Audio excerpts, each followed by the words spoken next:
Fala, pô, vocês também? Sejam muito bem-vindos ao meu canal, Alexandre Oliveira, jornalista, para a gente bater um papo aqui do jogo que eu assisti hoje entre Corinthians e Vasco da Gama. O Corinthians venceu o Vasco pelo Campeonato Brasileiro por 3-1.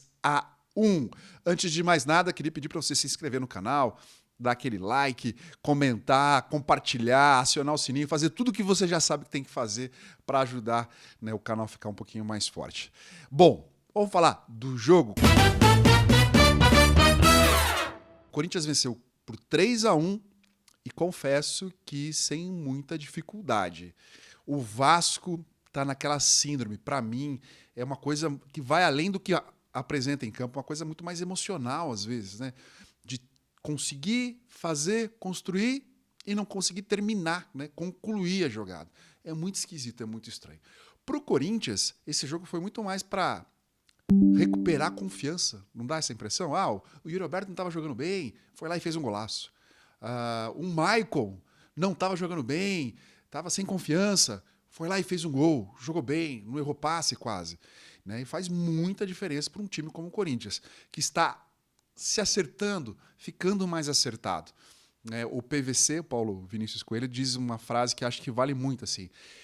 Um time bom consagra jogador ruim. E um time ruim enterra jogador bom. Então, né, se pensar assim, se o time do Botafogo, que é o líder do campeonato, tá jogando direitinho e coloca um jogador mais ou menos, ele vai jogar mais, porque tá tudo azeitado. Aí o time do Corinthians, que parece que era para ser muito bom, tal, mas está jogando muito mal, coloca um jogador muito bom ali, ele vai cair de produção, né? Se ele não conseguir salvar o time, se ele for muito extra série, pode acontecer. Então o time vai se acertando, vai melhorando o rendimento de alguns jogadores. Né? O time vai ficando mais tranquilo, com mais confiança, e isso muda. Né? Confiança é tudo na vida, para todas as carreiras. No esporte nem se fala quanto é preciso e necessário.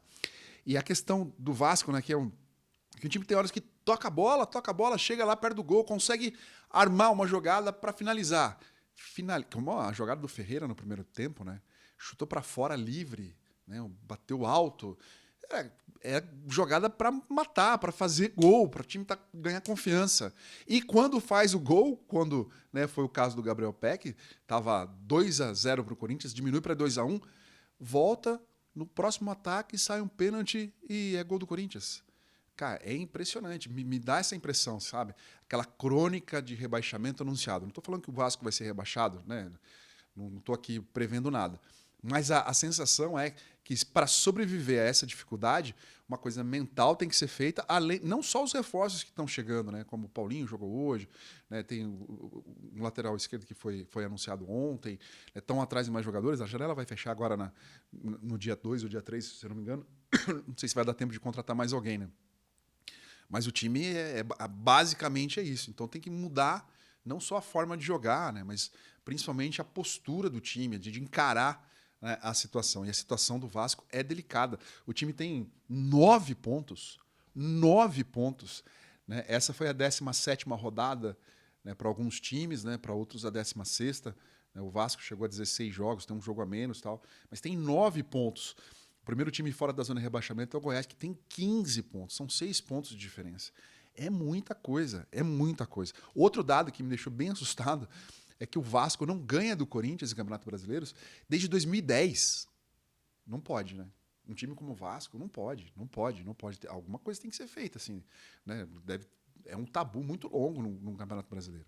Então eu vejo a situação muito delicada, até pelo comportamento da equipe em campo, assim, de sentir. Quando o gol de pênalti foi uma pancada muito forte no time do Vasco, né? Todo mundo ficou atônito. O jogador que cometeu o pênalti, que nem lembro quem foi, que caiu de carrinho e os braços abertos, foi pênalti, claramente, né? A regra, né? A gente pode não concordar da regra, mas a regra é essa, então tem que ser cumprida. E foi pênalti. Ninguém esboçou nada, né?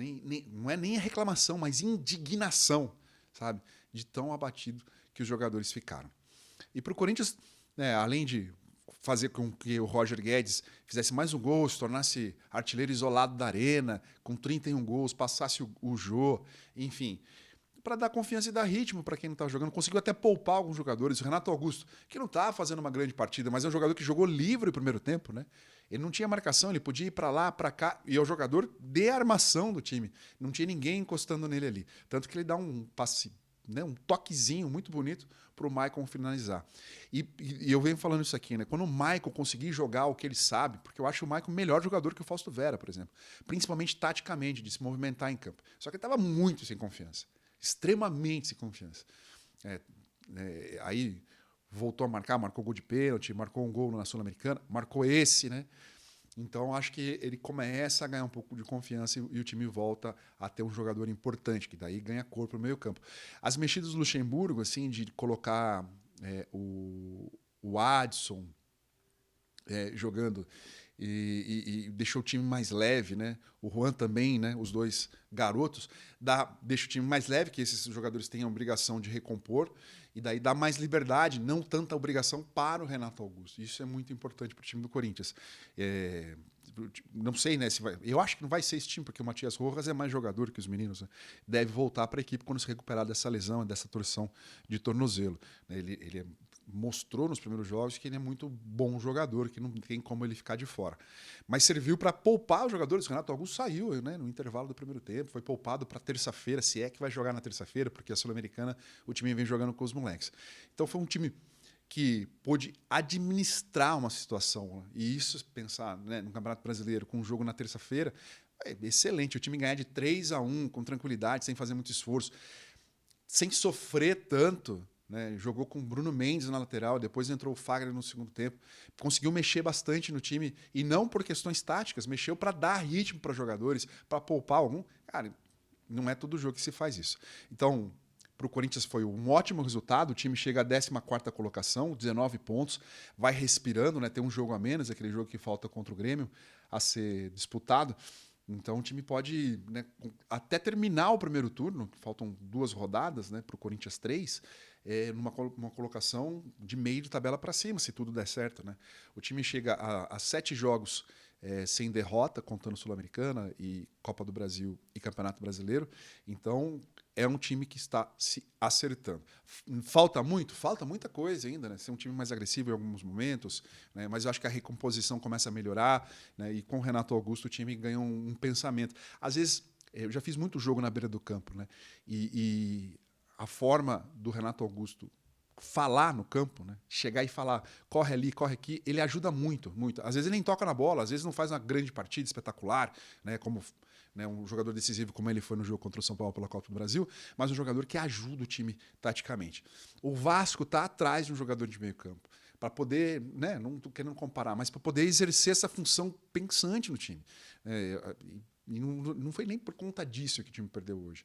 Eu acho que falta energia para o time do Vasco, né? De agredir na marcação, mesmo no campo de defesa. Tentou até subir a marcação, conseguiu dar uma abafa, mas daí quando a bola chega no meio campo, parece que o time tem uma preocupação em voltar muito para trás em vez de combater no meio campo, e isso facilita para o adversário. Então, para o Vasco, olha, torcedor do Vascaíno, comenta aqui embaixo, o que você acha que vai acontecer daqui para frente com o time do Vasco. O Ramon Dias chegou há pouco tempo, será que ele vai dar jeito no time do Vasco? Será que com essas contratações feitas agora, no finalzinho da janela, serão suficientes para o Vasco se recuperar no Campeonato Brasileiro? Ou você acha, torcedor vascaíno, que você vai sofrer até o final? E torcedor corintiano, o time melhorou, já está ideal para você? O que você acha? Responde aqui embaixo. Curte esse vídeo, comenta, fala comigo. É um prazer trocar essa ideia com vocês. Até a próxima. Tchau.